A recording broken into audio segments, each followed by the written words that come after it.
허세가 부른 15억의 교훈. 몇 년 전 건대에서 사주 카페를 할 때 찾아온 손님의 이야기이다.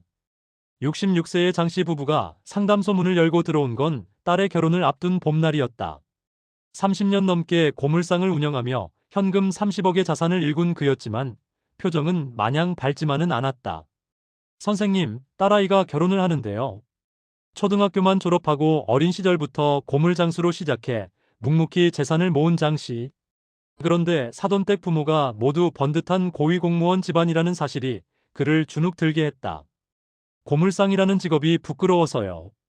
체인점 사업을 시작하려 합니다. 투자금은 10억 정도 든다는데 사주를 펼쳐본 순간 나는 고개를 저을 수밖에 없었다. 그의 팔자는 명확했다. 손에 때가 묻고 땀 흘려야 재물이 따르는 사주. 번듯한 사무실에 앉아 하는 사업은 오히려 독이 되는 운명이었다. 게다가 현재 운세는 현상 유지가 최선인 시기였다. 지금은 절대 안 됩니다. 현재 하시는 일을 계속하세요. 하지만 장씨는 고집을 꺾지 않았다. 사돈 앞에서 부끄럽지 않고 싶다는 마음이 이성을 앞섰다. 자신은 어려서부터 험한 일을 하며 지금까지 열심히 하여 지금의 재산을 이루었으니 이번에도 열심히 하여 반드시 잘 되어서 찾아오겠다는 말을 남기고 문을 열고 나갔다. 상담을 하면서 나의 역할은 길을 알려줄 수는 있으나 끌고 갈 수는 없는 것이라 생각하지만 안타까웠다. 그로부터 1년 정도 지난 후 부인 혼자 상담소를 찾아왔는데 얼굴에는 수심이 가득하였다. 선생님, 어떻게 하면 좋을까요? 체인점 영업사원의 달콤한 말에 넘어가 시작한 사업은 1년간 손해만 쌓여갔다. 많은 권리금을 주고 들어간 상가는 알고 보니 영업사원과 부동산의 농간이었다는 것을 나중에야 깨달았지만 계약을 돌릴 수는 없었고 체인점 본사는 책임을 장씨에게 전가했으며 계약상 하자를 따져 소송을 할 수도 없는 상황이라고 한다.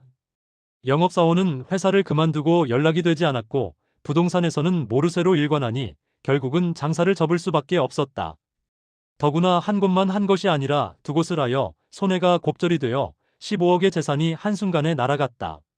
설상가상으로 장씨는 충격으로 쓰러져 한쪽 신체가 마비되는 중풍까지 왔다.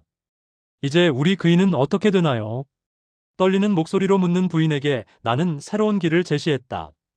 족발집을 해보세요. 본인 대신 지저분한 것을 묻히고 산 돼지의 발이 다시 남편을 살릴지도 모르는 일이니. 건강을 회복하는 데만 몇 달이 걸렸지만 장씨는 재기했다. 건대 앞에서 족발집을 차려 본인 대신 손발에 때를 묻히고 산 돼지 족발은 장씨 대신 돈을 벌어다 주었다. 원래 장씨의 사주는 공부나 명예 등에서는 부족하였지만 재물의 창고는 훌륭했으니 재물을 다시 모을 수 있었고 1년 후 들려온 소식. 족발집은 동네에서 소문난 맛집이 되었고 재산도 조금씩 회복되고 있다고 했다. 사람에게는 각자의 운명에 맞는 길이 있다. 보기 좋은 떡이 인생에서는 꼭 맛있는 건 아니다. 남들 눈에 좋아 보이는 일이 자신에게 맞는 일은 아니니 욕심과 허세로 자신의 본질을 거스를 때 인생은 교훈과 대가를 요구하는 것이다.